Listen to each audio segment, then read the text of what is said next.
сіз әлемде еркектер басқарады, Жахалип сияқты, this is the man's world, если что, баха дейтін еркектер болашақта өмірлеріміз қиындай түседі. Оны мойындау керек және бейімделу керек. Ал бейімделген кезде әйелдер сіздерге жау емес. Біз одақтаспыз, біз серіктеспіз, біз әлемде бірге жүреміз, бір-бірімізді толықтырамыз. Әйел ол еркектің анасы, еркек әйелдің баласы деген Нухалидің философиясы гендерлік теңдікті қазақи өте керемет түсіндірген деп ойлаймын.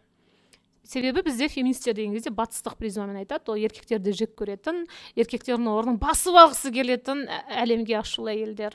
Ондай феминистер де бар.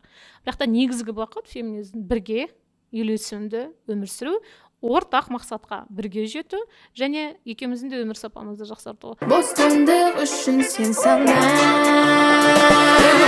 керек теңдік, еркіндік керек теңдік, еркіндік керек теңдік.